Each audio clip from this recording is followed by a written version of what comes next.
The comfort of your favorite seat is now your comfy car selling command center, thanks to Carvana. It doesn't get any better than this. Your favorite seat's the best spot in the house. Make it even better by entering your license plate or VIN and getting a real offer in minutes. There really is no place like home. And speaking of home, Carvana will pick up your car from yours after you finalize your offer. Visit Carvana.com or download the app and sell your car from your comfy place. That's not just the sound of that first sip of Morning Joe. It's the sound of someone shopping for a car on Carvana from the comfort of home. That's a good blend. It's time to take it easy, like answering some easy questions to get pre-qualified for a car in minutes.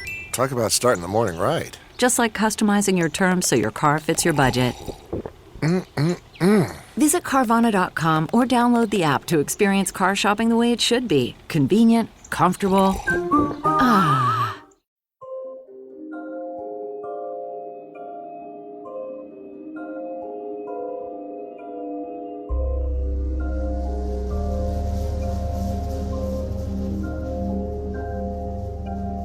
On February 24, 1981, it became public knowledge that Prince Charles had become engaged to the youngest daughter of the Earl of Spencer.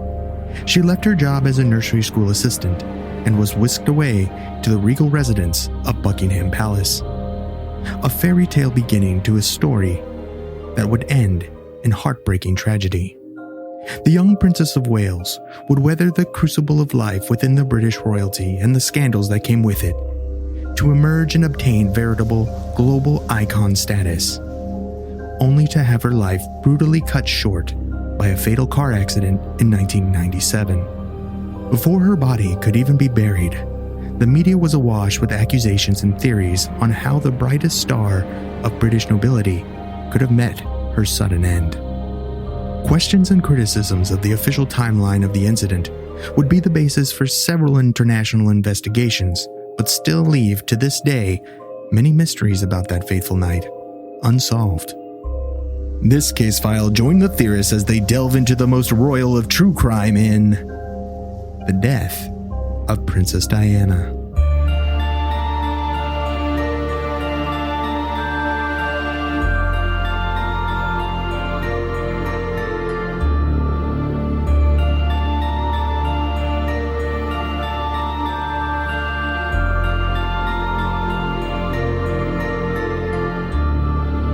Welcome to Alien Theorist Theorizing Case File 198. Princess Diana and aliens? I'm Parentheses, aliens. I'm Zell. I'm Dan. And I'm Andrew. Every case file is end aliens from now on. Yeah, it has to be. You know, just bear with us here. We're not going to jump right into the case file like we normally do. So we've got some news for everyone that we wanted to share. News on the front. So if you don't want to hear the news and you just want to get to this case file, maybe skip ahead about 10 minutes.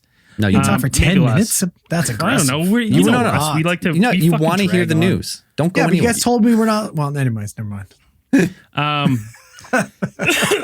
So, Zell, do you want to? It's been a wild ride for the theorists this year. Something that started 1 year ago was an acquisition by some gigantic multinational corporation called Spotify. Boys sold out. Sold out. We got a little flack. We went exclusive. No big deal. It was a pandemic. Our hands were tied. It was a good opportunity. I mean, come on. Guy was shit in a bucket, for Christ's sake. Yeah. No, it ended in the culmination of me shitting in a bucket. So, Yes. and that contract was 1 year long, and it is over. Yeah, we got cut. We got ATT Unchained. Snip, snip, snip, snip, snip, snip, snip. Unfettered. Broken free of the yoke of Spotify. The corporate bonds are broken. Too hot to handle, too cold to back, hold, baby. boys. Yeah. Simple as that. It wasn't just us. It was a full program of podcasters that all got the big snip all together. Just peace. So They tried to saddle the wild stallions. They just couldn't handle it. didn't work. Yeah.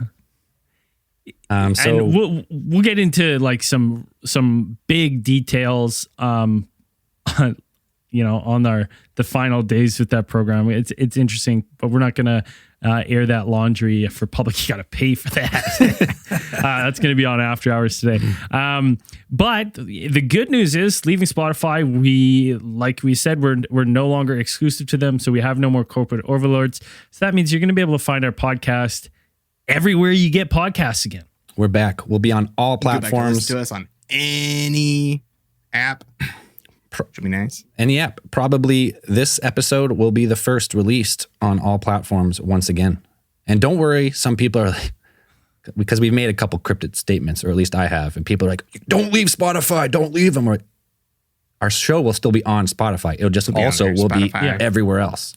Apple, Everywhere. Fruit Ninja. Yeah, every place you can click a podcast RSS feed, we'll try and get Clash our of podcast there. Clans.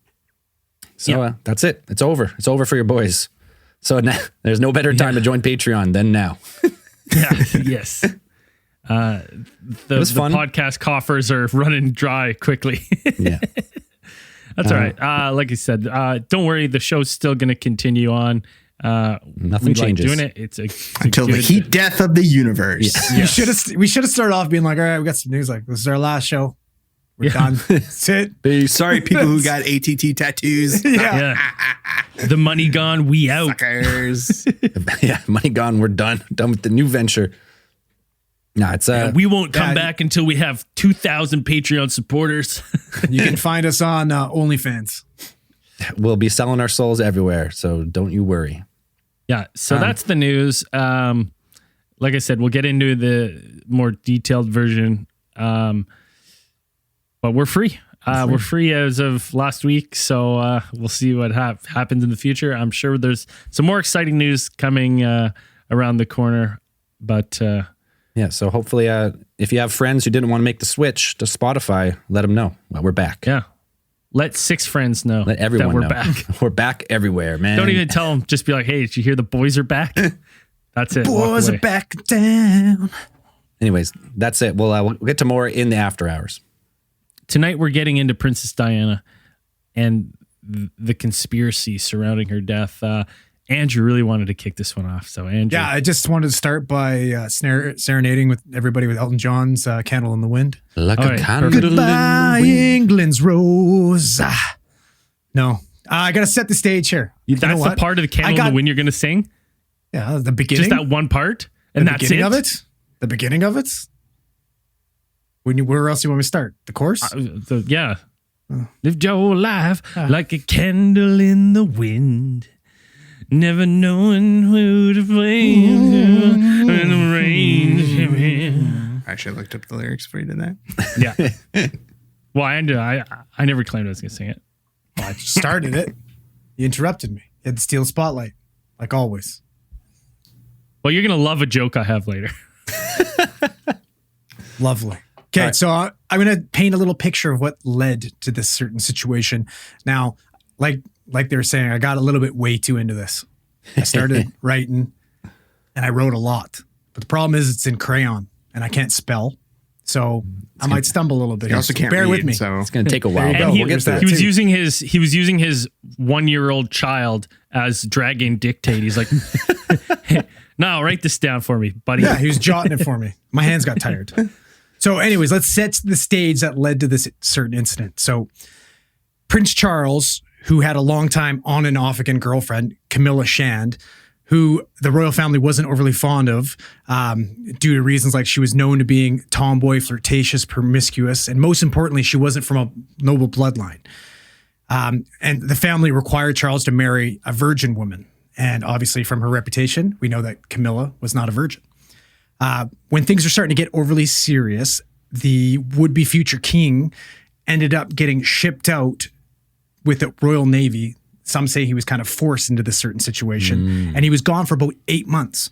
Now, when he was gone for that 8-month period, Camilla's family randomly announced in the papers that she was proposed to and accepted an engagement by polo player Andrew Parker Bowles.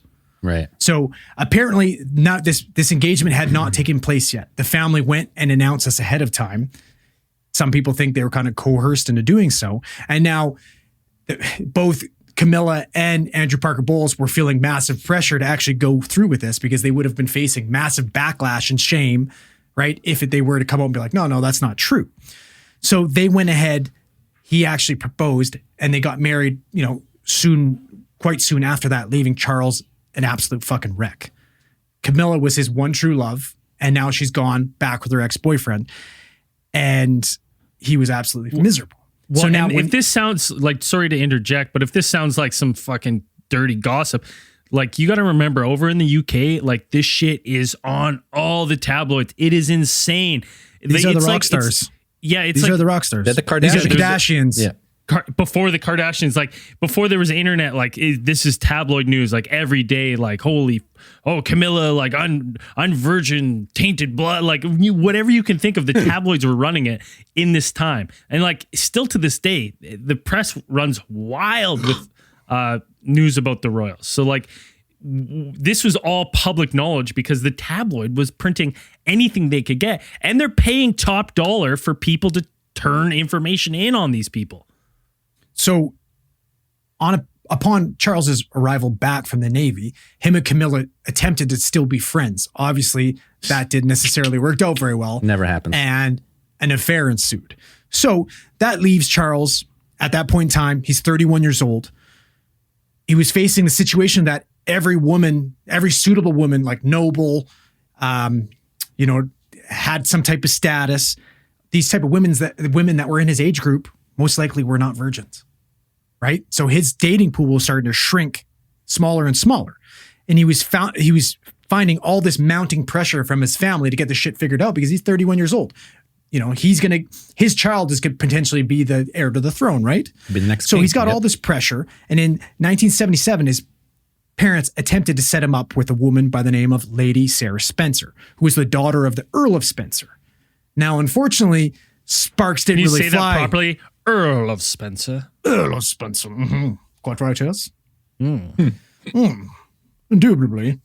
But unfortunately for Sarah, sparks didn't fly, didn't really work out. But I wonder Sarah why. just Have so you seen him? happened to have a 16-year-old sister who kind of caught a 12-year older Charles's eye, unfortunately, which is a little bit fucking weird. But anyways, let's not touch on that for too long. So yeah, the only problem with Diana was the fact that there was that 12-year gap, and she wasn't of legal age to get married at the point in time that they met. Right.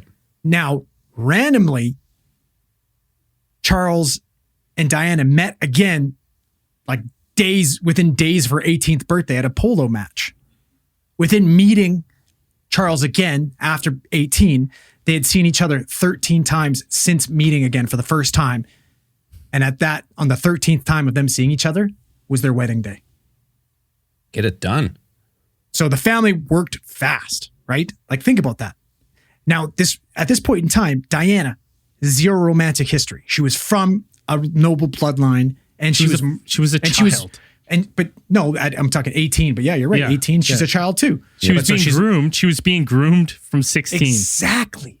You're exactly right. That's kind of what I was getting to. The fact that she was fucking handpicked for this marriage. She had the looks. She had the bloodline. She didn't have any shady history. She was a fucking Sunday school teacher preschool teacher. Preschool, yeah. Right? So boom, we get this magical fairy tale wedding, televised, one of the biggest events in the history at that point in time, right? Amazing, magnificent. Unfortunately, early in the marriage, Diana struggled with bulimia. She feared Charles had lost interest with her with the first pregnancy. She's locked away. She's 20 years old and she's locked away in this castle. She's got no friends. She's completely isolated. Her husband's never around. And she starts suspecting the fact that, like, I don't think this man truly loves me. Soon after those feelings, she finds out that Charles and Camilla have continued this affair this entire time. Or a little side hustle. Exactly, which unfortunately spirals Diana downhill. She gets depressed. She starts harming herself. She throws herself down a set of stairs, and she's absolutely miserable. Cue a couple of years later, Diana starts having affairs of her own because she's extremely miserable. Tabloids get their hands on these type of things, and it starts leaking. Like Braden was saying, this is the news. Diana, at this point in time, is the most popular person in the fucking world. Most She famous was lady. she was like an icon at this time.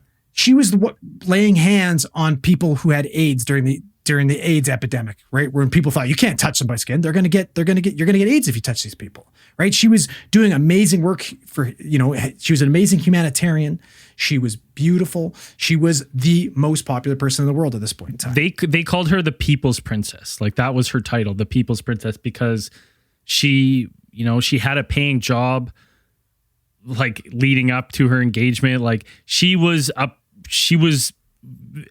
people of that time really felt like she was just one of them, like a regular person. And she was charismatic and beautiful and photogenic. And there was not a bigger icon in the 80s and like early 90s. She made her children stand in line at Disneyland. She brought her children to McDonald's. She wanted them to be treated like regular people. She took them to soup kitchens. She brought them to, third world countries to witness the world. And everybody sympathized with that. Everybody, she kind of brought light to the royal family that they hadn't had prior to that, right? There's this stuffy, high-class lizard people that didn't really interact with anybody and seemed cold-blooded, and now that we have this beautiful woman that's going around that's warm and touching and loving. Their wedding reached a global audience on television of 750 million people. That's insane. It's insane. At that point in time, now that's not internet streaming, anything like that. That's strictly television. That's household like, sets. you got to watch it or you're going to miss it. It's crazy. So, like I was saying, at this point in time, they're both starting to have affairs of their own. Things are starting to kind of fall apart. And then things got even worse when Diana decided to do a tell-all book, kind of exposing a little bit of the inner workings of the royal family, how she struggled, how she was miserable. She went into vast detail about the affairs that Charles was having and what led to her potential suicide attempts and her bulimia. And, things would get even worse when she did a fucking TV interview and she no holds barred. She'd let everything fly. And obviously the Queen took massive umbrage with that. And that's when they started erring on the sides of maybe we should let them get a divorce. Maybe they should get a divorce because this is bad for fucking business. No kidding. You got to think about what are they called? What is the establishment called? There's like a term for like the crown, and I can't remember for some reason. It's like there's a show on it too, but it's like I can't remember the name of it. There's aristocracy. No, I can't remember. Anyways, you got to think of that like.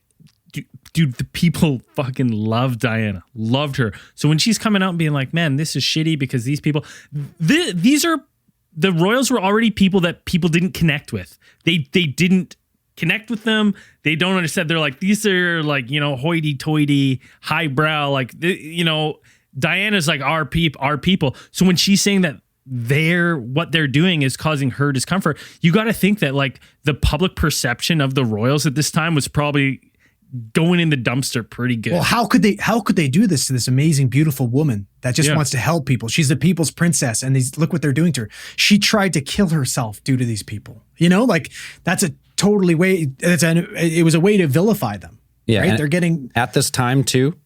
Even people in Canada really loved her for this reason alone. Her and Wayne Gretzky are the same person. It's true. Wow. They had the same hair. The same hair. They have the same nose. They're pretty much identical. Well, they're both the great royalty. one and the people's princess. And they're both royalty. I mean, they got the great one and the people's princess. They're pretty much the same person. That's what fuck Charles. She should have got Gretzky. Got Gretz there, man. I mean, I'm glad Paulina's Made alive, little but clone still. babies. The firm. That's what people call it. The firm. The firm. Okay. Okay, so we have these tell-all books. We have these scathing interviews. We have everything being leaked. We're having telephone conversations between Charles and Camilla being leaked where he's admitting that he wants to live in a knickers. Yeah, there was some very descriptive conversations recorded between some the two. royal foreplay. I want to live in your knickers. I want You guys never dirty talked with your significant other before? I mean, Not to this extent. I want to live in a knickers, game. quite right, yes. Indubitably. That sounds fantastic. Don't tell anyone, but you know where I would like to call my place Take of permanent homage. residence? Your knickers. Quite right, yes. So Charles! things are literally going like an episode of the Kardashians. Like this is getting wild. There's scandal and promiscuity and just painting this royal family in an awful light. So the queen officially allows them to file for divorce. Now, when the queen finally rules on that, Diana starts having second thoughts because she's like, holy shit, are they going to take my kids away from me? Right. Like, what are these people capable of? What are they going to do? And around, I believe it was around between 1996 and 1997, Diana wrote a letter to her butler, Paul Burrell, who was one of her closest confidants, one of her best friends. And in this letter, she wrote, It's Alfred, pretty much. yeah, there you go. That's her. It's her Alfred Pennyworth. She wrote, I'm sitting here at my desk today in October, longing for someone to hug me and encourage me to keep strong and hold my head high. This particular phase of my life is the most dangerous. My husband is planning an accident in my car, brake failure, and some serious head injury in order to make a path to clear for him to marry Tiggy. Now, Tiggy sounds like she was like a maid. She'd help take care of the kids when she left, when they had separated. Right. And there was rumors that Diana said that she and him were having an affair, or she was pregnant and miscarriage. But either way, she's writing a letter to her closest confidant saying, I'm scared for my fucking life. My husband is going to have me killed. Yeah. And then 3 small months later, Dan's going to break it down for you. What happened? So you get to the just after midnight on August 31st, 1997, you had the 36-year-old princess, Lady Diana, leave the Ritz Hotel in Paris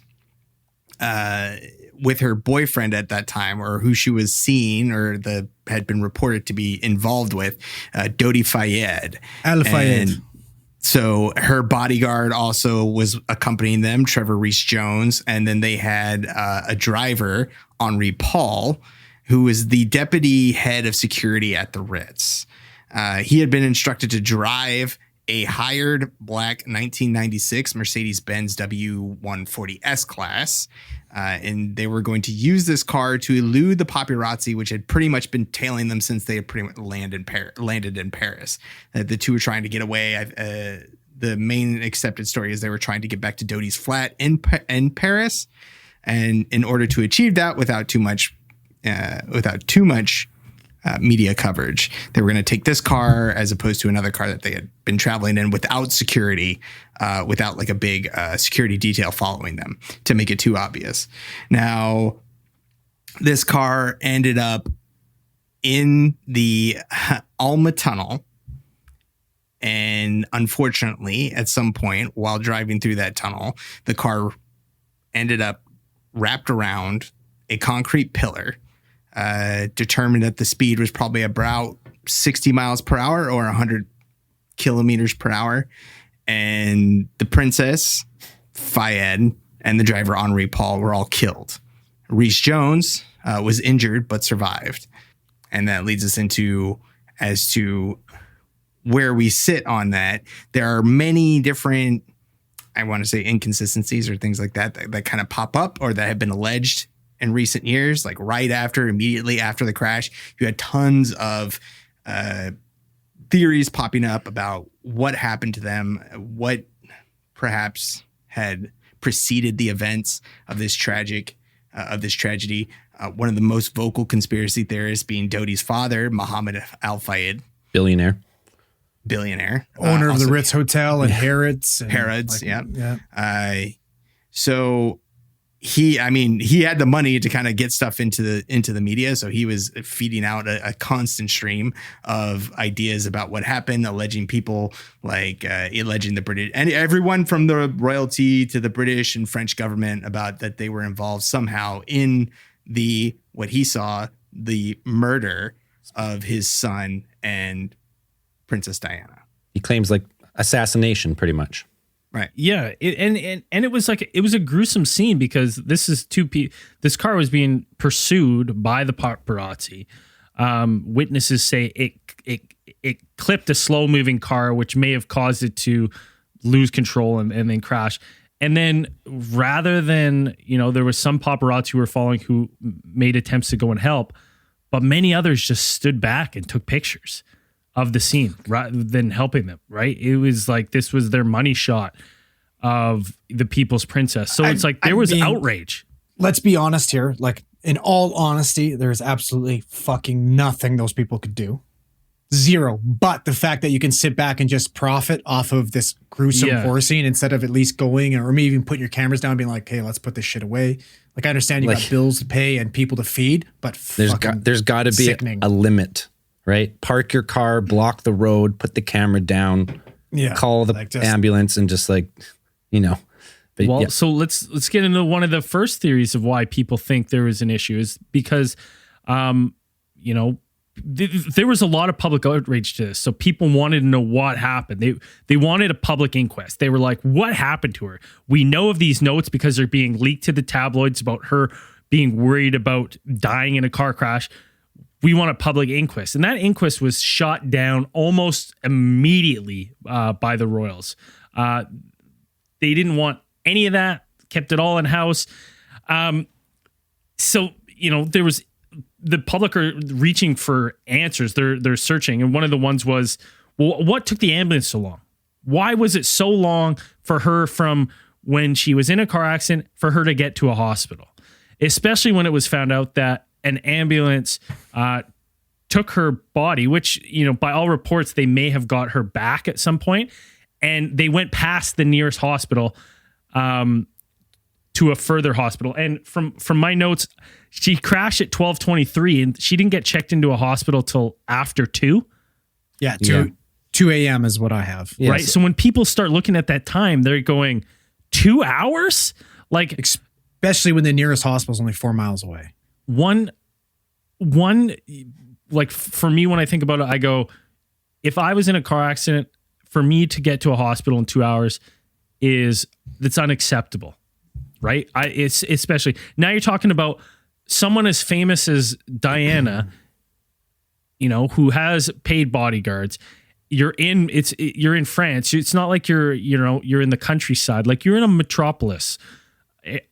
So this raised a lot of questions. Yeah. And let's state too that the official version of the story states that her driver, Henry Paul, was intoxicated.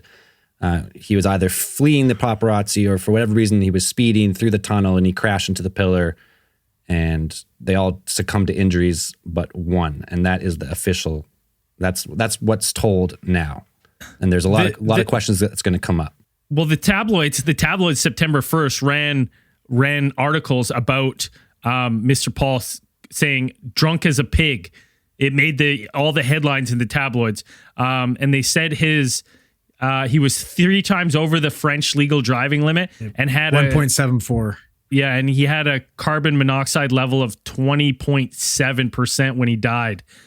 So they were saying that this bodyguard hired by this billionaire family was absolutely just shit. Mangled. So also too, like, I think it's important to point out the fact that initially they did pin this on the paparazzi until they got the fucking autopsy reports and the toxicology reports back on Henri. Right. So initially they round up all those fucking paparazzis and threw them in jail, being like, this is their fucking fault. But then later the blame shift to Henri. But let's go through this. So right now, Braden brought up some good questions about this whole ambulance situation. Now, obviously, I wasn't there, and I'm also not a paramedic in France. I don't work for the SAMU, but I can shed a little bit of light on this, you know, timeline situation and maybe what was happening. So I think first it's important to discuss the fact that on initial assessment, when the ambulance arrived on scene, she was conscious. She looked to have a broken arm. So at first they thought, okay, you know what? She might be stable. That's okay. They rip off a set of vitals while the patient is still in the car. Now, you need to understand this car was fucking mangled. She needed to be crumpled mess. She needed to be extricated from it, right? So you need the fire department there. You need to snip the roof and you need to pull her out. And in doing so, right, her being in potentially a stable condition at this point in time, they would take full precautions, spinal, immobilize her, right? So when they attempted to remove Diana from the car, she coded, which means she arrested, which means her heart stopped beating. And that's when they realized, okay, shit, we're in a little bit deeper than we thought we were. So when she arrested, the SAMU and in a lot of other European countries, they actually have physicians riding on ambulance with them. So you have a physician on this ambulance running this situation. So in a lot of North American services, actually I can say in zero North American ambulance services, do we have physicians on ambulances? Like a fully trained medical doctor. You have a fully trained medical doctor, and and there are ambulance services in North America that do carry blood product and advanced resuscitation equipment and stuff like that too. But we don't have physicians. So when they removed her from the vehicle, she coded. So which means they had to attempt to resuscitate her, no matter how far away she was from the hospital. From the hospital, you're going to attempt resuscitation, right? Whether you're going to attempt resuscitation en route to that hospital, which means you're going to have inadequate CPR. I don't give a fuck who you are. Doing CPR in the back of a moving vehicle is not going to be as good as doing CPR on fucking scene. Not ideal.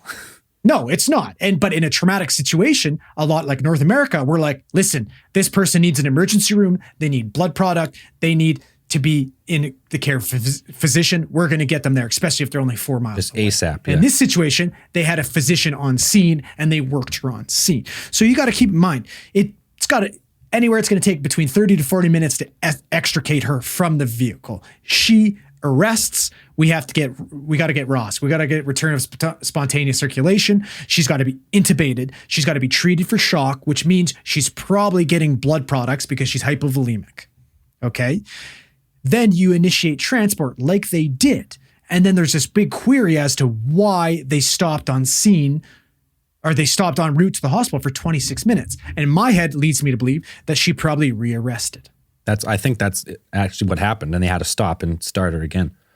Exactly. And that's what you would do. You would stop to get adequate CPR and probably run more blood product, give medications, whatever you need to do, and to properly run that like you would run in an emergency room. You can't be in a moving vehicle no matter how slow you're going.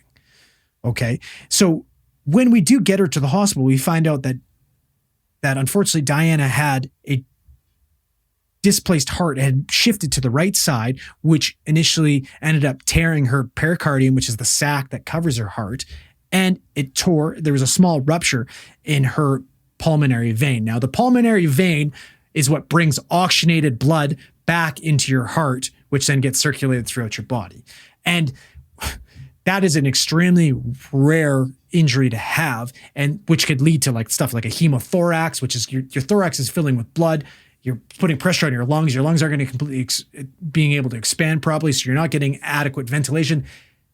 And left untreated, you can exsanguinate. You could bleed out from that injury. Right. So this is a very severe and fatal injury. Now, did these delays on scene play a part in her death?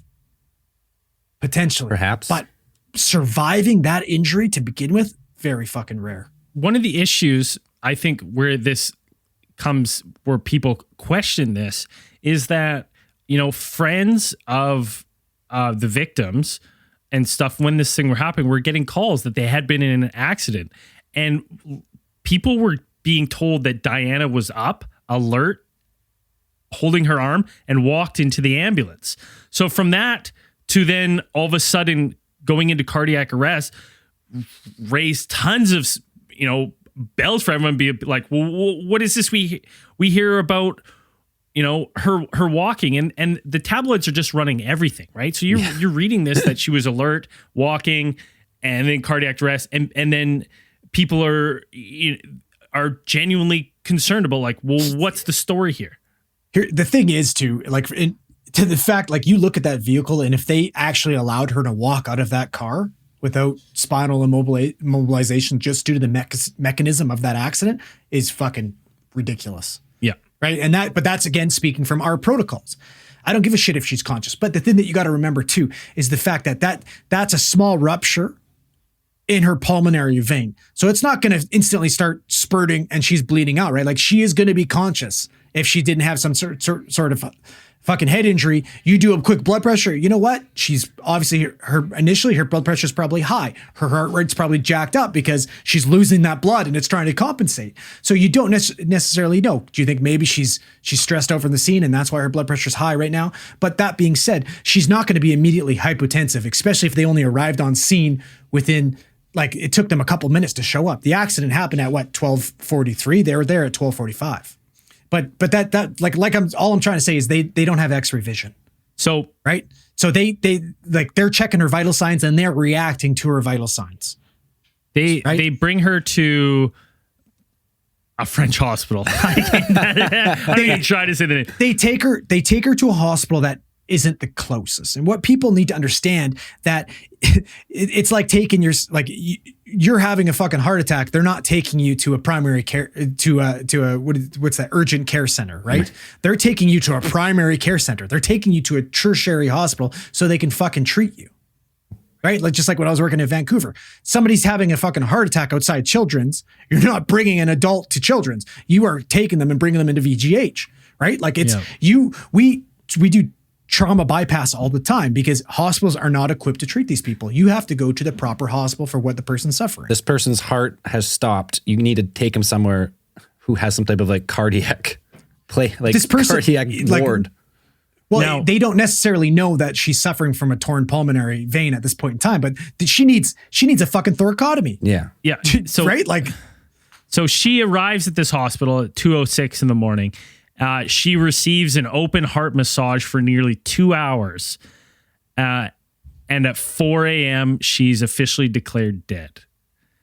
and Now- they do give her a thoracotomy. They try fucking cardiac massage. Like they did everything they could for her to regain fucking Rosk, and they did not get it. And I'm sure with someone being as high profile as her, I'm not saying they wouldn't try hard on everyone, but I'm sure there was some added pressure to, Yeah. get her back. I'm not saying they wouldn't give up early on anyone, but I'm saying that like if she's laying there, you're like, holy fuck, like with who she is and what she represents at this time, I'm sure a lot of effort was put in. Well, not only because of that, but also could you imagine being like, I'm the guy that saved Princess Diana? Yeah. Like you're going to want to go to whatever the fuck you can do because you big dick swinging after that. Get some recognition. Now, so let's talk about it real quick because that's one of the main conspiracies that her medical care may have been purposely sabotaged. So that would involve, a string of healthcare workers, doctors, someone had to be, so whatever group wanted her gone would have to have like infiltration to this medical establishment, knowing she's going to get in this accident at this time on this like route of this ambulance, like this doctor. It would require quite a few, people in on it in the medical establishment for that to happen. Well, there is a theory that someone may have, at the initial scene of the crash, was following them and may have given Princess Diana a shot of something, which sent her into cardiac arrest.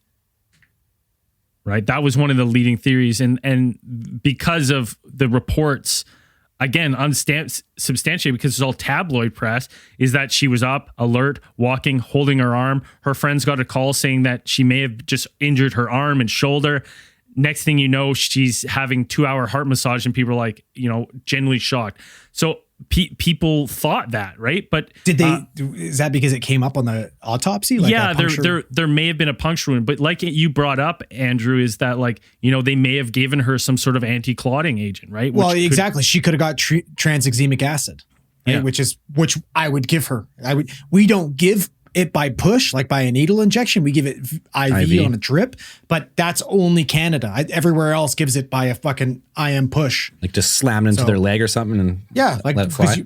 Like all good medications, they were developed in wartime, and that's how it was administered on the battlefield. Fastest, most direct way. Yeah. So Princess Diana is officially declared dead August 31st. And one thing that strikes Al Fayed rings some alarm bells for him is that he found it that there was a lot of pressure to very quickly embalm Diana's body. And it was in fact embalmed the same day. And he believed that this was to hide the fact that Diana was pregnant. And that was potentially why this whole incident took place, why her and Dodi Al Fayed were murdered. Now, we're gonna kind of get a dark spot here, and I in the don't know weeds. if I would have believed this aspect as much as I do now. A year ago. But we've gone through this public separation of Harry and Meghan leaving the royal family, and one of the issues when they left the royal family was that concerns were being raised about how dark the child would be, right? And that was serious concerns that were upsetting to Harry and Meghan enough that they've left the royal titles. They left it all behind because of the pressure and the tabloids and stuff that was happening to them. Now, in this time, you have this woman who is so popular, more popular than any of the other royals by far. She is now engaged in a relationship to a Muslim man and potentially having, a darker child. And this child is going to be the stepbrother to the future king. What? And and potentially the king of England, stepfather, is going to be a fucking Egyptian Muslim. Right? And Right? Like that's Potential next king of the Commonwealth. So exactly. I mean, like that's we've gone through at this time. I mean, the elders of the family of this royal family. I mean, they, as with many other people this time, it's not widely accepted, right? Well, still to this day, right? Like we've seen that with Meghan and Harry and their child. and let's not forget too, the royal family are walking fucking step in step with the Catholic Church. So let's take race out of it. The fact that she's going to be marrying a fucking Muslim, Other dominant religion, right? yeah. Like that's One of the theories brought up is that this engagement and this child with Dodi could potentially start off as like a second royal family, right? Where it's like they're not royal in title, but they're royal in popularity and more influential than the royals themselves. And this was Diana did keep her title though. They let her keep the Princess of Wales. She was still part of the family, and she could have Yeah. kept her royal bodyguard, but she chose to use private. the other Badass. family. But Meghan and Harry did the same thing. They were offered the RCMP fully paid, and they said no thanks. Well, that was now, but before they did have that for a while. Yeah, we were flipping the bill. We flipped the bill for quite a while on those royal tours. Yeah. So this family, this potential family. So are you saying? So are we going with the marriage one? Well, yeah, we could talk about the marriage too, because we found out that on the night of this fucking incident, Dodi purchased a unique piece from Raposi Jewelers for 11,600 euros just a few hours before the crash. He entered the store without Diana and left with a brochure. His assistant later collected the ring, brought it to the couple's suite in the Ritz Hotel. The receipt was labeled in French for engagement ring. And according to The Guardian, the brand of this ring was, I'm going to butcher this French, but basically in English it says, "Tell me yes." So supposedly on the day of the incident, Dodi was going to propose to her. Or at least had Why? he at least had the ring to propose, perhaps. Well, he had the Why? ring bought from that specific collection, like that arrangement of that, or the build of that Yes. ring. The Yes, model of the Tell ring was Me from Yes. that. Yeah, Yes, the Tell Me yeah, Yes is- collection. Right. Yeah. So I'm not sure 'Cause people want to he- just wear engagement rings randomly Yeah. to go with their outfits. Yeah, if you're rich enough, I don't know. you'd wear one on every finger. Yeah. Right. So again, so a lot of people theorize that this whole potential marriage, which I don't know if I buy that they would be on to the marriage that fast, but if they knew about the pregnancy, maybe they knew How that. long had they actually been dating? Or how long had they been seeing each other? I'm not sure, but they've spent like the last 90 days sailing the Mediterranean.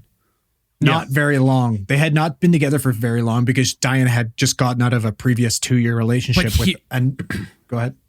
But like you said before, man, they were grooming her from such a young age that she never lived the life. You know what I mean? Like she lived the life that people set out for her. So now this is her first taste of freedom. She meets this guy who's jet setting her away and she's living her life. Like I can imagine like the mentality of someone that's been kind of like cooped up like this. It's like, this is so freeing. Like, there were a few other romances in between Dodi and Charles and I'm Dodi. I'm sure. Yeah. But on all accounts, this was it. Like they were massively in love. She brought her right before this too. She brought her children out on their yacht while they were sailing around the fucking Mediterranean, and they met Dodi and had a blast for a few weeks too. Right. So like, I don't think you don't introduce your kids to some fucking dude you're hanging out with. You don't introduce your kids to a fuckboy, you know? Exactly. He's got to have a little bit of a sway in your life before you bring the kids into it. And who knows? Maybe they did. Like there are pictures, like paparazzis have pictures of Diana crying earlier that day, you know, but possibly with joy. Maybe they found out that they're pregnant. Maybe he's like, well, she's pregnant. I'm going to fucking buy a ring right now. I'm going to make an honest woman out of the Princess of Wales. Just prior to this, didn't she say like they had a big announcement to make, or she had big news? Yes. And it's always speculated of what that news was. Obviously, we never heard the announcement. So a lot of speculation was, well, perhaps she was pregnant. But pregnancy seems to be something you should be able to prove. Now you should be able to prove. And again, just to backtrack a little bit, there was kind of mention of like, how would they know? And doing this research, I found out that every one of the royals' phones are openly tapped and monitored. And the excuse is to ward off assassination for attempts, safety, apparently, in safety. So they, it would not, like, are we really going to believe that the family didn't have people watching Diana?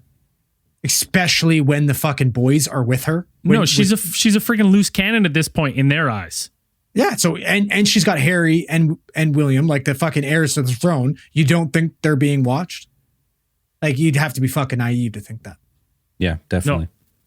I agree. So, Al Fayed, he claims that the embalming happening so fast was a deliberate attempt to conceal her pregnancy, and that, it was done at the request of French authorities following their rules. But to me, I'm like, I get it, but it's a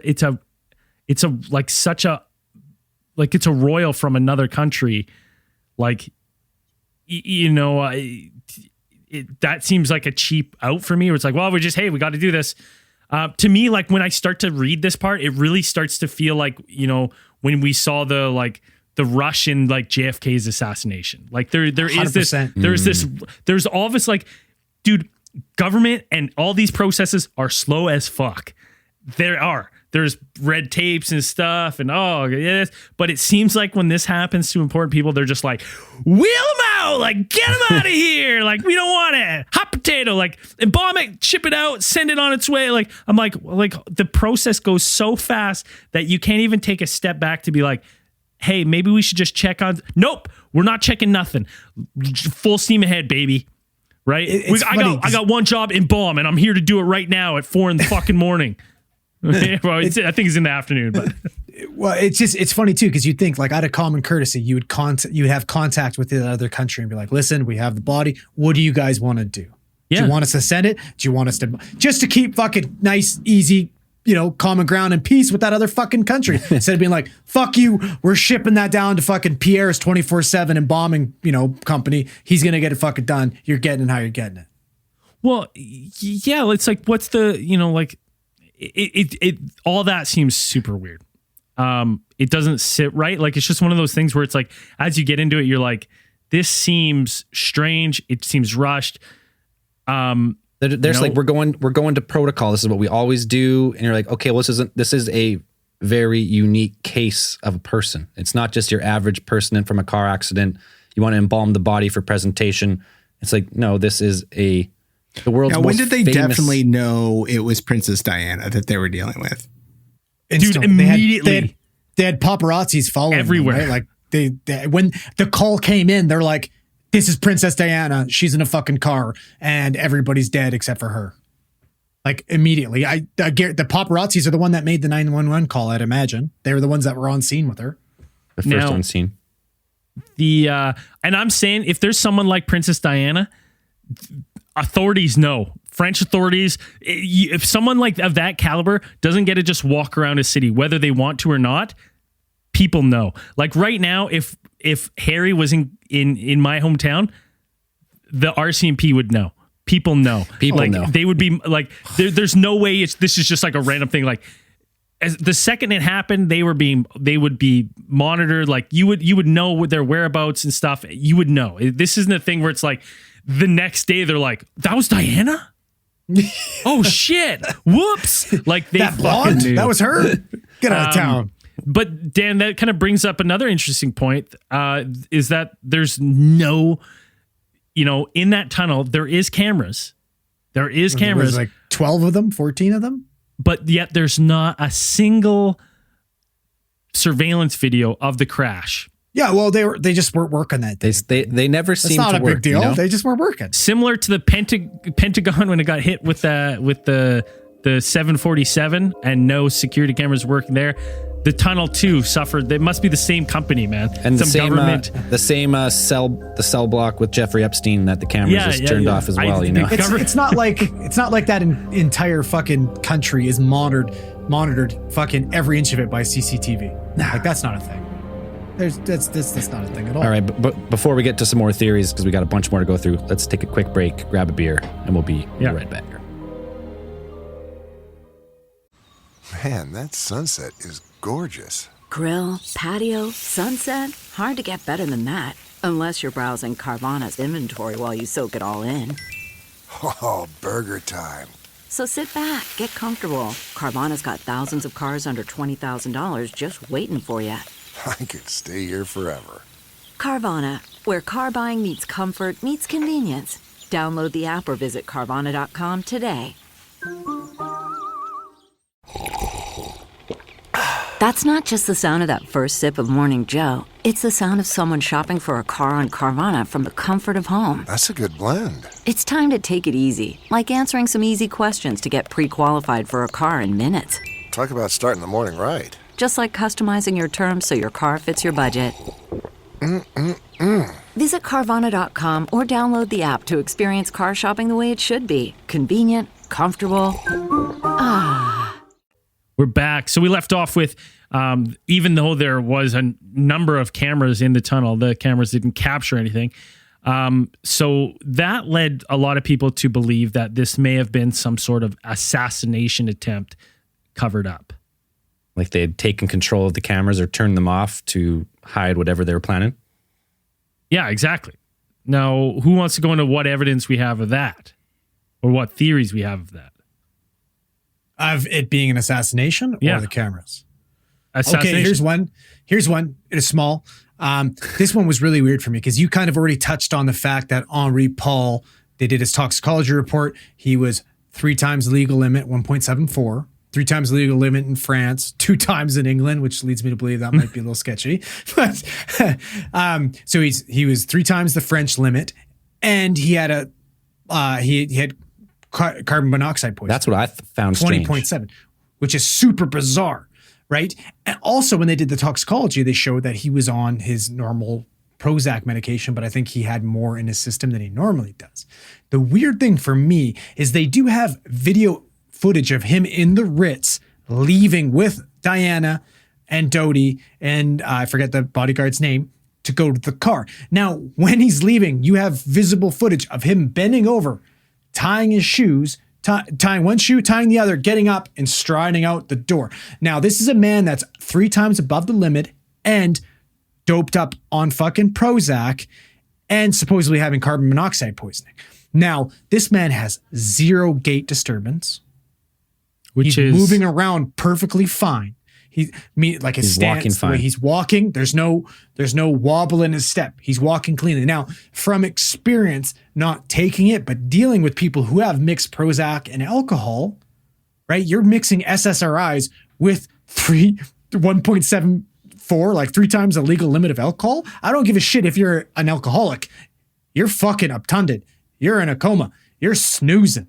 Right? There's no way that he was able to do what he did and then go in and operate a fucking vehicle and make it as far as he did with that in his system. And that's not even mentioning the fucking carbon monoxide. It would have been fine. Like, there's alcoholics who can seem fine just on alcohol, but as soon as you start mixing the drugs, that's when it goes downhill quick. Dude. And like, so, which is weird. This is a little bit bizarre, but it led me to think like, okay, so you got alcohol and you've got carbon monoxide poisoning. Like, what is that? What do you think of that? When you, like, in my brain, I immediately think of someone who fucking sits in their garage with the door closed and runs their vehicle and fucking kills himself. That's what my brain goes to. What if they fucking grabbed a body from the morgue of a suicide victim and switched it and put it in Henri Paul's place? So you're saying because we don't have video surveillance footage, if there was an assassination attempt and this was all a big conspiracy, they could have switched the body. How would they have made him It's crash secret the car? morgue protocol to keep a couple of suicide victims on ice just in case you have to replace a body. yeah, that's but normal morgue protocol. Yeah, but at that night they had 22 bodies in the morgue. Who's to say that they didn't bring somebody in with that? That's what I'm saying. We They have don't to have know. at least 10. No, I don't. Okay. I don't know. That's just a fucking suggestion.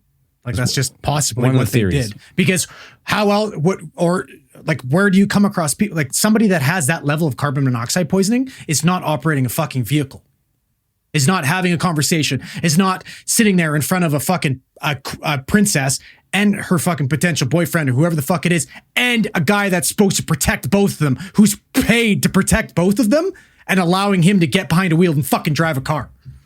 It does seem suspicious, but what you're bringing up is then that he wouldn't have been drunk when he crashed the car. So what do you propose?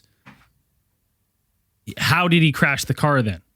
It's a good question. There's good theories behind that too. What about the bright light theory? So the bright light, That would cause somebody to fucking to crash. the bright light theory is people who witnessed the crash saying they seen bright lights in the tunnel, like a big strobe flash immediately before the car crash. Yeah, like if you got shot with a blinding fucking light while you're driving, what's your immediate reaction? Turn away from that. Well, you're going to close your eyes for sure. And like, yeah, your head's going to go one way or the other. And All right. I'm sure a tunnel's pretty narrow, right? Like on a main road, you could probably swerve a bit and get lucky and not hit anything. But if you're in a tunnel, those babies are usually pretty narrow. So if you go just a few feet off, like off the shoulder. Or maybe another vehicle directed them after they turn away, help direct them towards that fucking pole. Oh. And it's not like we have any evidence of that. Well, I actually have an interesting add-on to that. The fact that the car they were driving was the only car available to them that evening. And that car, just days prior to this event, was stolen at gunpoint. This car, crazy. legit. It wasn't days, it was 3 months is what I heard. That's days. Yeah, well, 90 I wasn't days. sure. There's I mean, 90 yeah, days. that's days. That's 90 days. 90 90 days. days. It's days Okay, that's before. fair. It's taken and stolen. One of the things missing that was stolen from this Mercedes was the onboard computer chip, and the chip controls navigation, acceleration, steering, and braking of a vehicle. So if you're saying if you take that chip out, you can't move the car. No, what I'm saying is that this chip was missing from this vehicle, so maybe something in its place was put there. Now, this is actually a well-established assassination technique from the 1980s, nicknamed the Boston Brakes, where braking, steering, acceleration capabilities would be taken over by remote control. And they've actually used this. Sir Ranulph Fiennes, he confirmed that this method was used to kill Major Michael Marmon in a car accident that bears an uncanny resemblance to that of this accident with Princess Diana. It's fucking fishy, Second thing, boys. Mercedes requested to assess the vehicle after the crash, and they were refused. They were not allowed to look at the vehicle. And they Multiple just times. wanted to see what possibly could have gone wrong, if it was something that happened with the car itself that would have caused this, and they were refused any kind of investigation into the car. That's some bad publicity for Mercedes. Eh? You kill the most yeah, famous right? lady It in makes the sense. world. I would want to fucking write that shit too. Right? So mix those two things together. You have a flashlight that blinds this driver. And for that brief moment where that second where you're taken, like that's all it would take is just a quick then jolt to the wheel when in that moment when you're disoriented, right? For you to lose control. Right? And that could have been all it took. Like, Oh, totally, man. the fact that this billionaire, right? This billionaire, he gets a car sold, and then you use the same car. Like, what if like these people were probably, like my thing? If this was my car, I'd be upset because I'd be like, what did they do in this car? To get Dirty Mike and the boys in here, we'll never get it clean. Yeah. Turn it into an F shack. Right? Like if this was me and I had an unbelievable amount of wealth, I'm not taking that car back. Hey, you I'm don't like, get send me a new rich. Like you don't get rich. Like You gotta- buying new you cars gotta every time they pinch get pennies. stolen, man. That's Come very on. true. That's Jeez. very true, Dan. So I like that theory put together. What other theories we got going? Well, let's expand on the bright light theory a little bit more. Yep.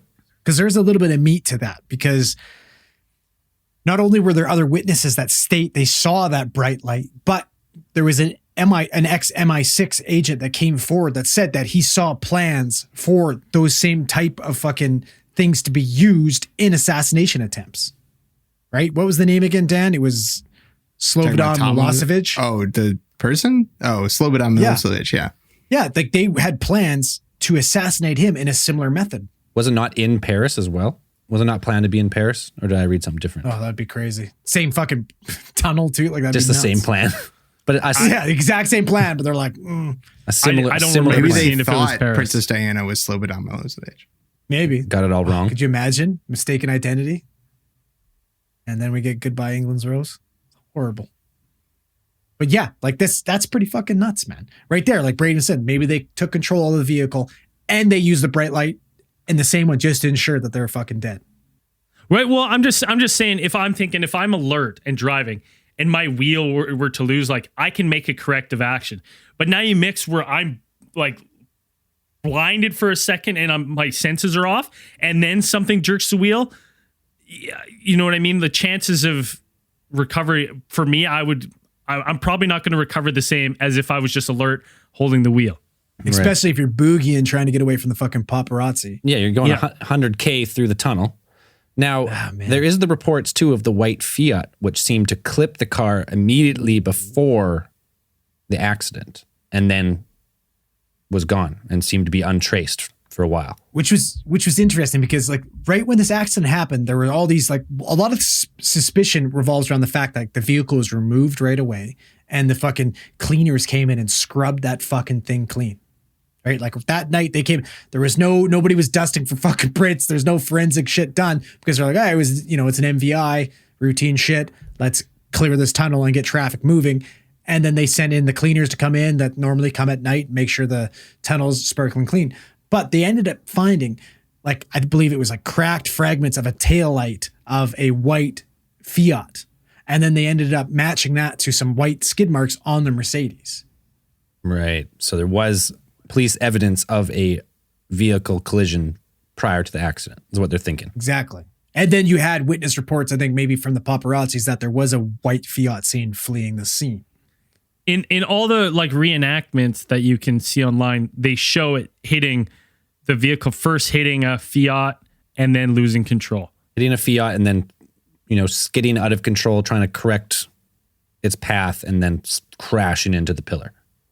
Yeah. And then so right away when they came across that evidence, they ended up having fucking French police searching out any white Fiat they could. Unfortunately, they couldn't find anybody.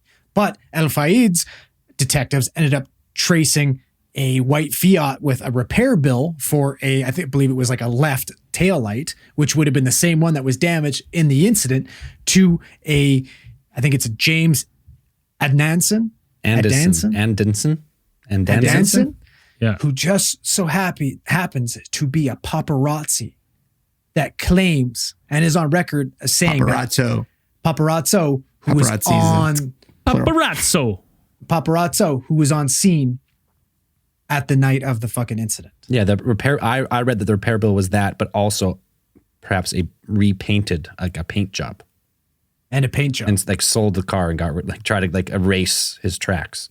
So they track it back to this Danson, this paparazzo, interrogate him. I'm assuming it was done by the independent investigators, right? It wasn't done by the French police. It was done by Al Fayed's Yeah. investigators. Deny. Right?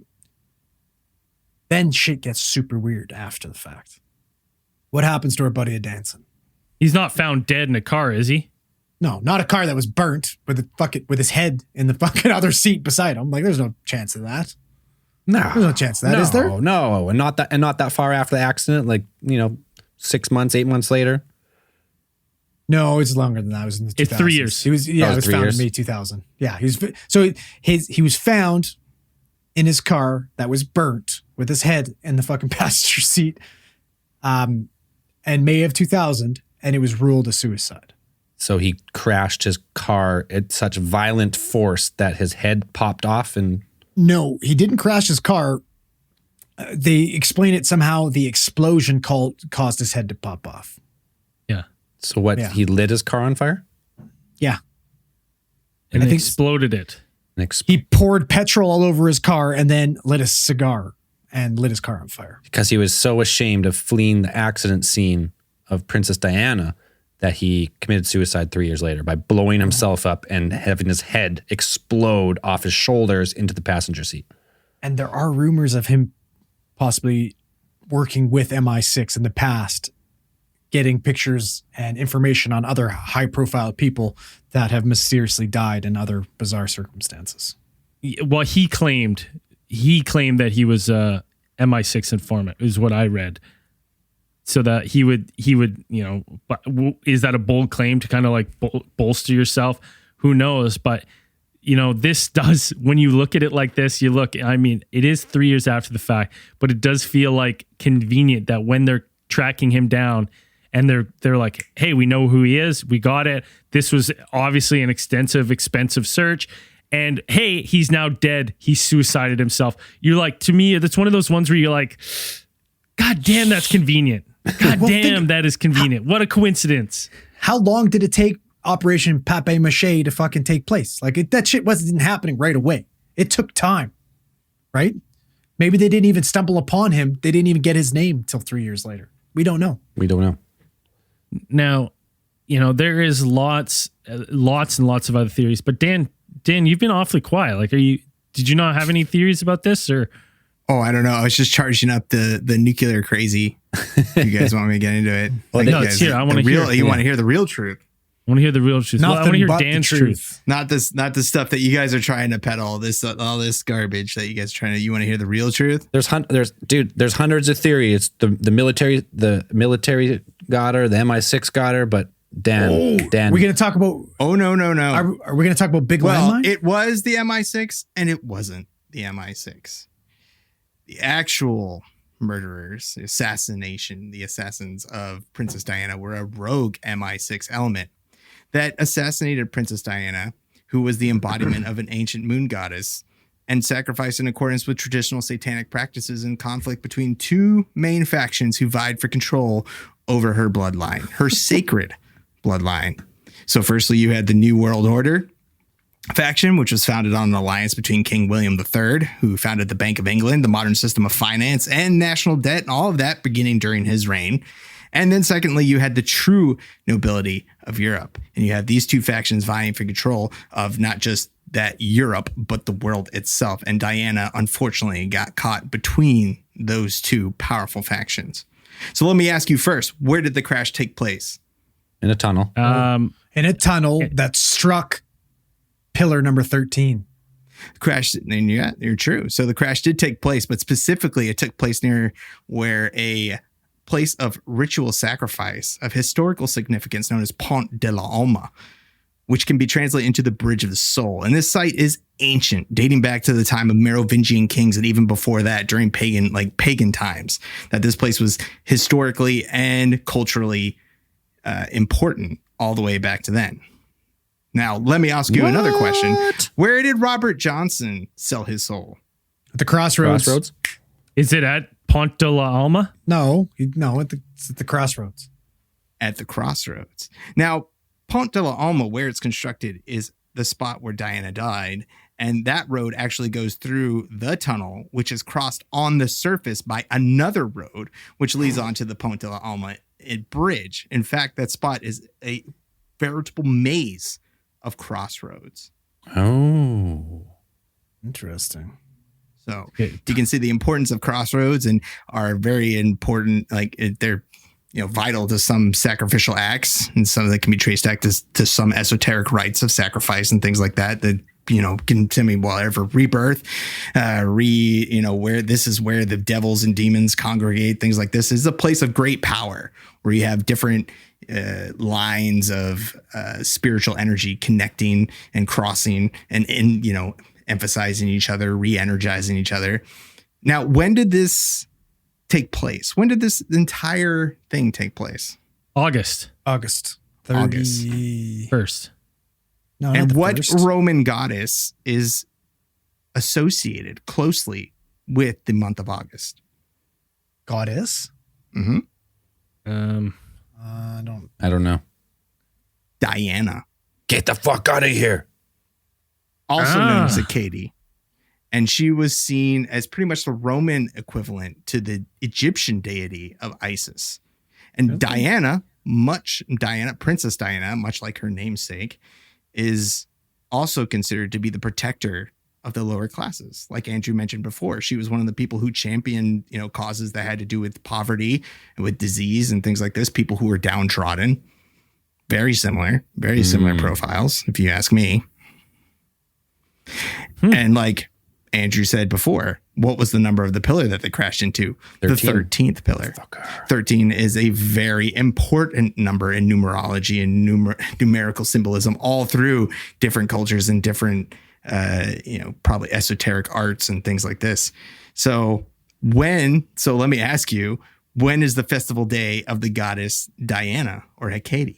31st? Is it the 13th? The 13th of August. Okay. Okay. Now, Diana died during the early morning of August 31st. So you 4 might a.m. think, okay, I'll it's not flip it. exactly the same. Flip but, it back. Flip it. Yeah. In the satanic calendar, August is, August 13th, or, it is that whatever, Hecate's day. But under the satanic law of reverse symbolism, the reverse numbers, Hecate's day of sacrifice is August 31st. 31st. I just got some chills. Fuck. Now, Diana's actual bloodline can be traced back all the way back to the Merovingian kings, who were the Frankish kings, the pagan kings of Northern Europe, like back during Roman times. You didn't exactly know. And we'll probably talk about them on a later case file. Now, this is also associated and also been known as the all-powerful 13th bloodline of the Illuminati, an extremely powerful lineage that can be traced all the way back to Eden. Historians and scholars in Europe have documented the fact that Jesus and Mary Magdalene royal bloodlines actually perpetuate itself within the Merovingian bloodline, that their ancestors and the offspring that theirs intermarried into this sacred bloodline, and which eventually made its way to Diana Spencer. Now, her lineage can be traced back all the way back to these kings of the Merovingians, and this would actually be what would be seen as a Templar's link to the satanic Cainite lineage, purporting to be. There's a bit of contention here as whether the Illuminati or the Masons are actually being deceived by Lucifer himself. Now, there is. You could probably say different factions that say that the Illuminati believe that they're bringing light. They have what to do light, but also Lucifer, light bringer. There's things like this. They believe that Lucifer is a kind of a tragic figure and more of a bringer of intellect and things like this and bringers of truth. But there are those that would contend, perhaps even the true nobility of Europe, that would contend that they are actually being deceived, that they're actually trying to bring about, essentially the destruction of humankind. So Diana being of this bloodline, the Windsors themselves are perhaps there is some evidence to support that they are imposters to the throne. Now, recently in 2013, that they excavated the body of what they identified as Richard III. When they tested his DNA versus some of the male lineage of the Windsor line, of the royal bloodline, they actually found that their DNA doesn't match. The living relatives doesn't match. It's because it's lizard DNA. What do you want from them? That, or that another male heir had stepped into the throne, an illegitimate heir to the throne. So the Windsors are not the actual true A lizard royal family. invading the puffer fish.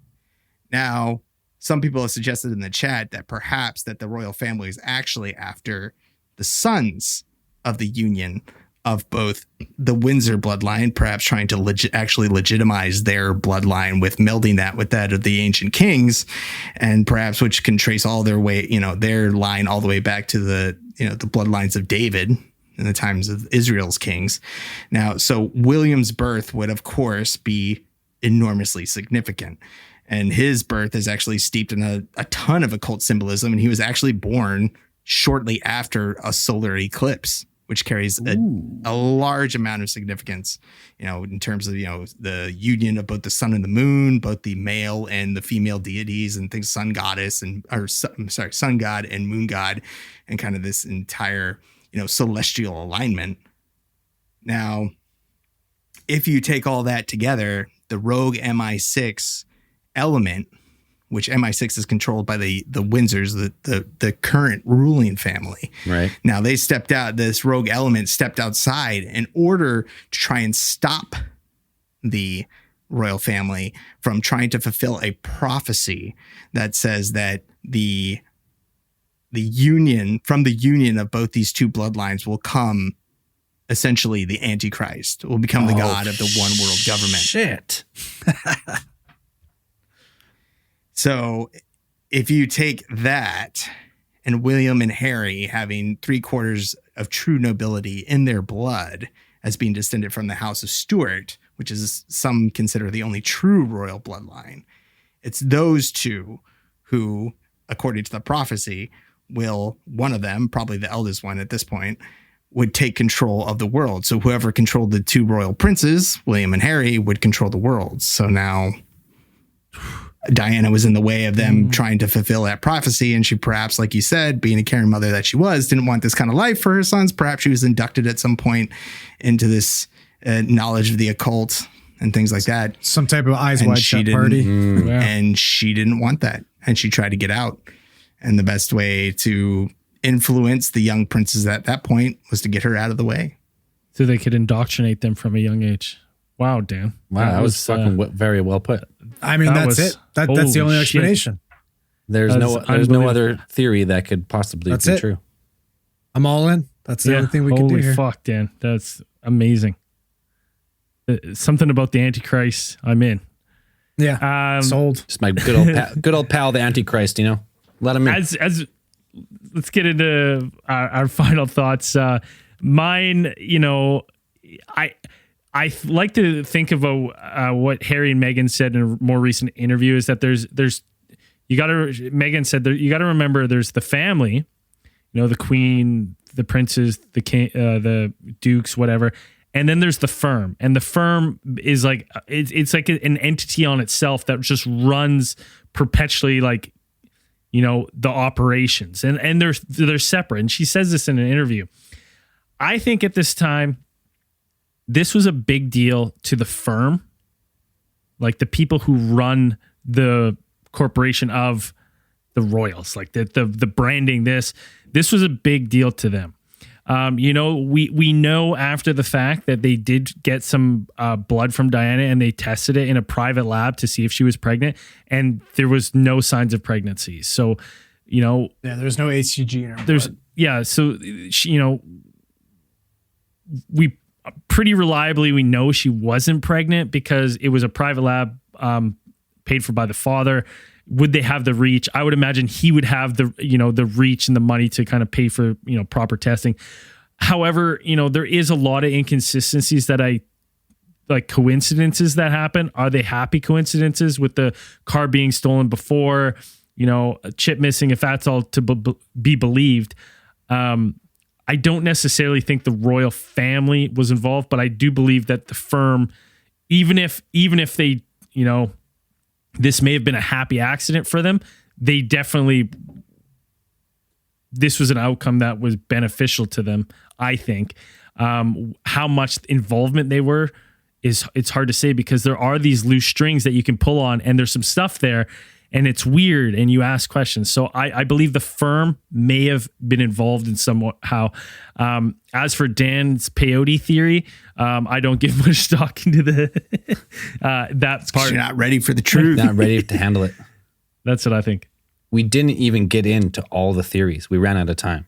We There's didn't so get many. into military industrial complex. Princess Diana. Big landmine. Yeah, Yeah. Big landmine. Princess Diana. Right. She was Yeah. full on board trying to get rid of landmines, as you know, as humanity should have many years ago. But she was big into that, and after her death, like her movement actually won the Nobel Peace Prize, international campaign to ban landmines after her death, which So was a lot of people losing a lot of money. a lot of people losing money. So, you know, military industrial complex trying to enter. We didn't get into like people seeing that there may have been people on motorbikes in the tunnel. So like MI5, MI6, this is all a big plot to get rid of her. For God, honestly, there's over 100 theories that you could go through. Like it could be a long process. So, I mean, do I think she was murdered?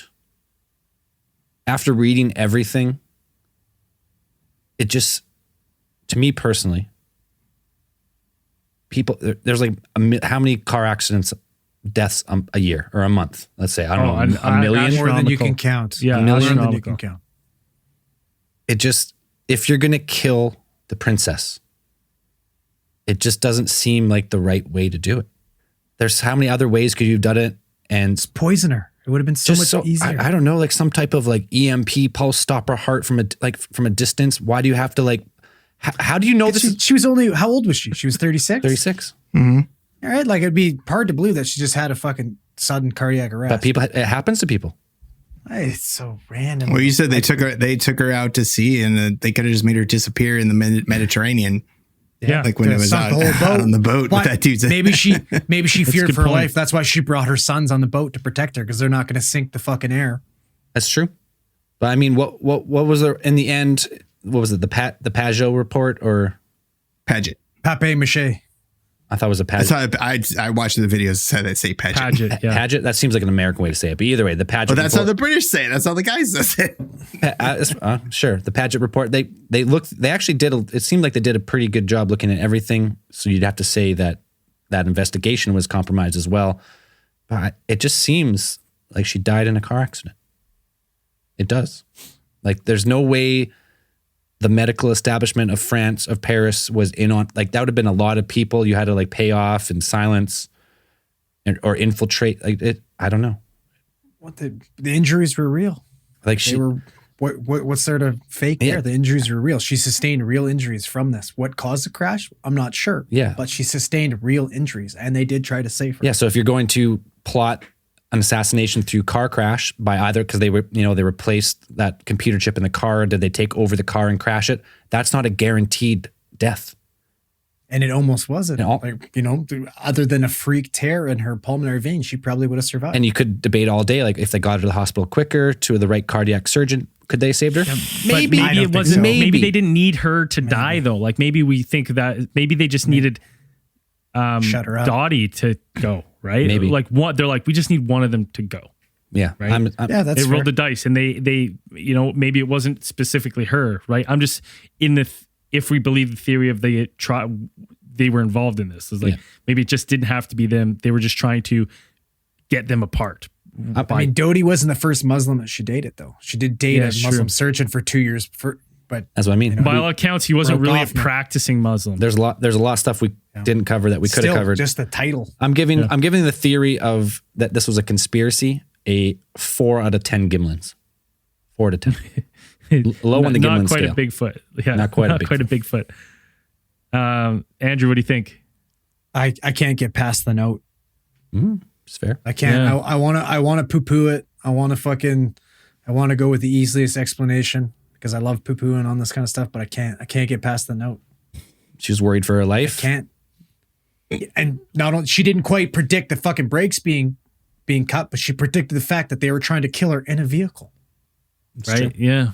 Like that blows my fucking mind. Like we know that we know that the family, the firm, whatever, frowns upon divorce. We know that that's completely against everything that they want. They picked this girl from the age of 16 and groomed her to be the fucking queen. She was supposed to be the one to take the mantle, and she shit all over it and went against everything that they thought was, everything they believed in and wanted for her. Then she decides to settle down potentially with a man whose faith is completely contradicts theirs, and potentially bring, a colored person into the family, and then have a colored person be the stepfather to the heir to the throne. She was only 36 years old. You got to imagine that they were probably planning on having kids of their own. So those kids, what would happen with those stepkids? Those stepkids would be potentially part of the royal family. They would be an extension of the royal family.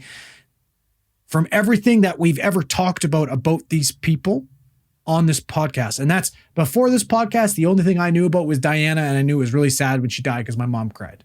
That's all I really knew. I don't know fuck all about them, but every time we talk about them, it's always to do with shady shit. It's true. It's always to do with these crazy lizard people doing shady stuff. And it really makes me feel like this could have been part of that web, because I wouldn't put it past these fucking people. Power corrupts a lot of people. Absolute power corrupts all, absolutely. Yeah, exactly. Machiavelli. Dan, what do you think? You standing behind your well-researched points? Yes. But I will also say that there are plenty of reasons to dislike and perhaps even hate the British royal family and the entire, the British monarchy itself. There are plenty of reasons to do that. Prince Andrew just being one off the top of my head. Yeah. Diddler. No reason. Just I hate him. Just hate him.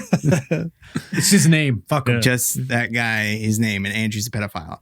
But Whoa. Prince Andrew. Prince Relax Andrew. here, okay? He's whoa. Jesus. But I'm not necessarily sold on the idea that Princess Diana was that. The fact that you have MI6, these are James Bond guys. Their entire assassination plot hinging on the fact that none of the passengers in the car are going to wear seatbelts. Yeah. Except for the bodyguard, who did put a seatbelt on before the crash. A car crash, like Braden said, is a very it's not a very good way to kill people. You can't guarantee that they're going to be dead. You can't guarantee that the injuries that they sustain within the crash are going to be fatal.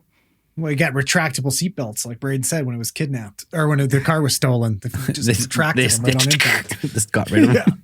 Well, it also, but even if they were like, okay, the seatbelts are whatever. So you said that she wrote a note earlier, and then in this note, people allege that she wrote in there actually kind of either predicting, or she was saying that she mentioned that she worried that, she was going to be in some type of arranged auto accident or something like that. Wouldn't a person who is worried about being assassinated in a vehicular thing think about wearing their seatbelt?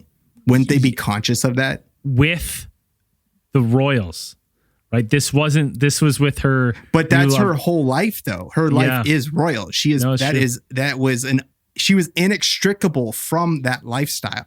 She was never going to be free of them. She had the sons. They're always royalty.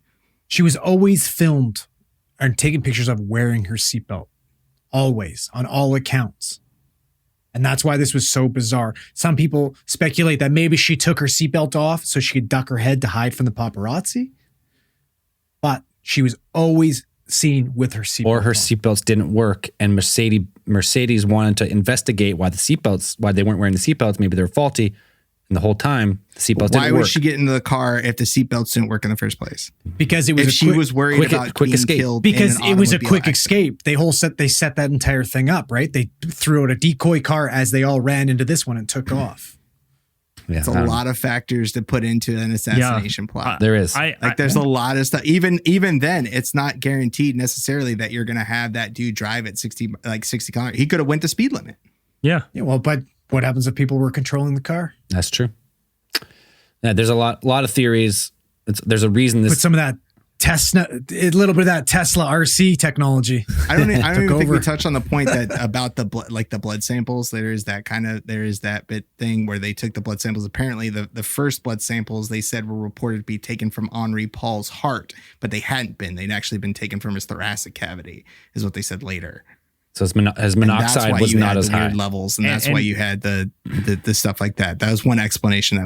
That's what they said happened. That's what was officially reported. And here's the thing, too, that Dan, you just, while you were saying your theory, you kind of gave me some brainwaves.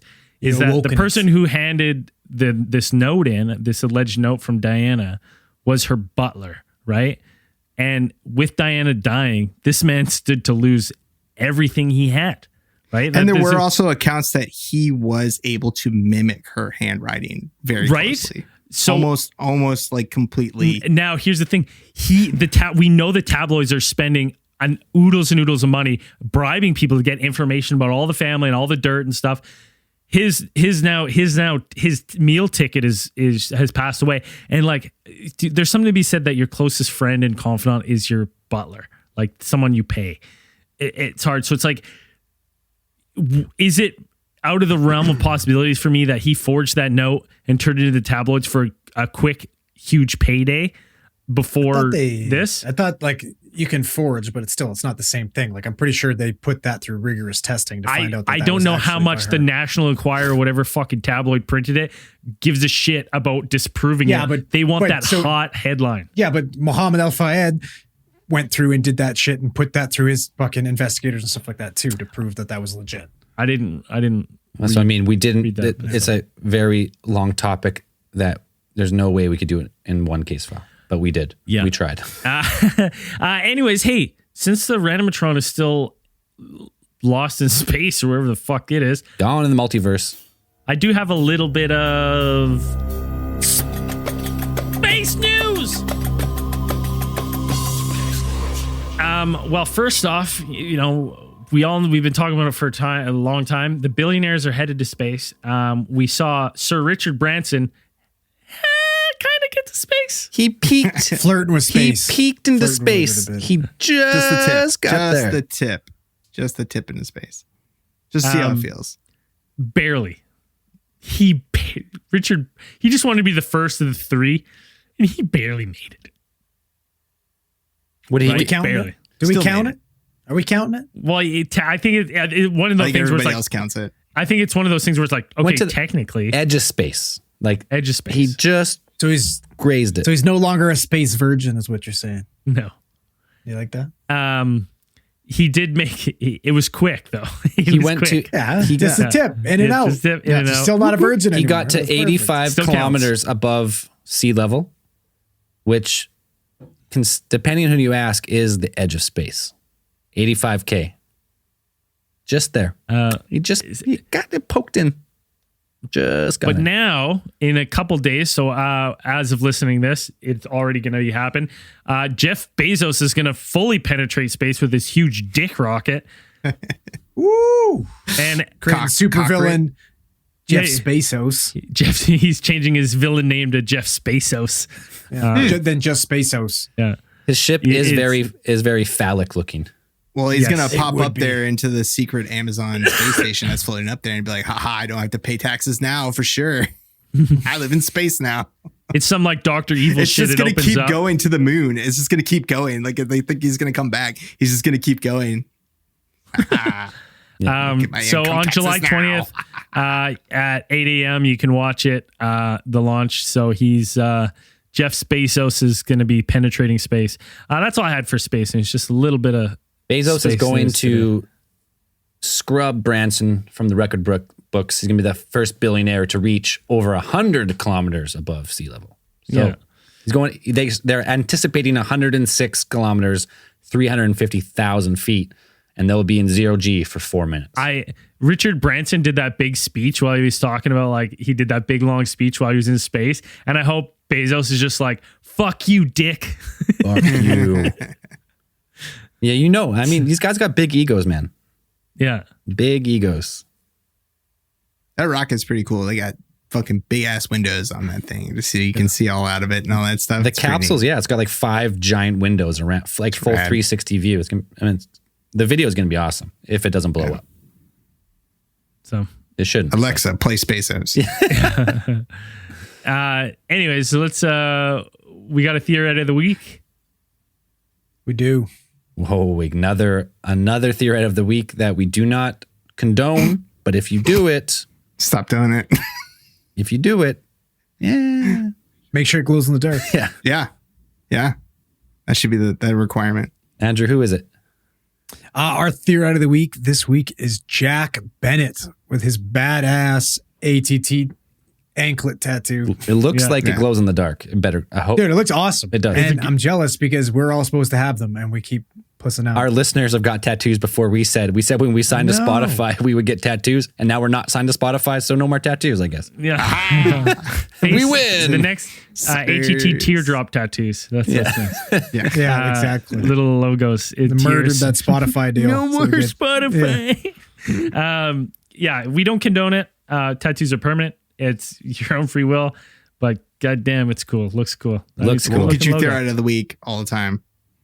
It probably will. It's not a guaranteed Therapy of the week if you get a tattoo. It's not It may be. guaranteed, but it usually works. Baby. It puts you, You in the get run. I mean, it might put you in the running though. Yeah, it puts you in the running with Burmeister. You might edge out Burmeister. You get Theorite of the month if you get an ATT teardrop tattoo. Oh, No, don't. Just stop. Stop. No, you don't. Do it. You don't. Do it. Don't do it. Anyways, if you're not supporting the show and you want early access to the case files, the live stream, the Discord, the bonus stuff, head over to Please. please. We Please, sir. The queen commands you. Spotify doesn't pay us. Imagine losing most of your paycheck overnight. Patreon.com/Alien Theorist Podcast, or find the link in the podcast description. This week's newest Patreon supporters: Mixin Mateo, Fongoose, Mark Leonard, Lyndon Shepherd, full year pledge by Josh Mixon, and not last but not least, Slim Buddha 69. Thank you very much for supporting the show. And as we always say at the end of these things, keep those eyes on the skies. See you in after hours.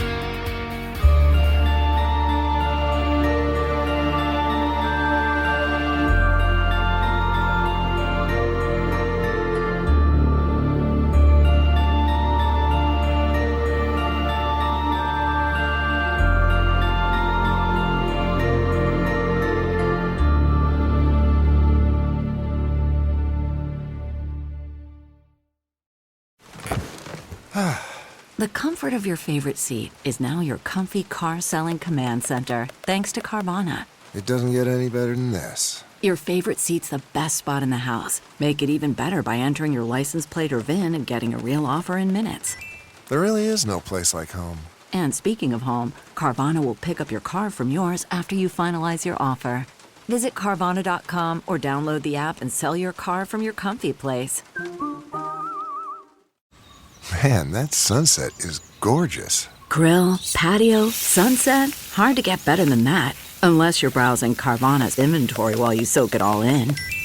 Oh, burger time. So sit back, get comfortable. Carvana's got thousands of cars under $20,000 just waiting for you. I could stay here forever. Carvana, where car buying meets comfort meets convenience. Download the app or visit Carvana.com today.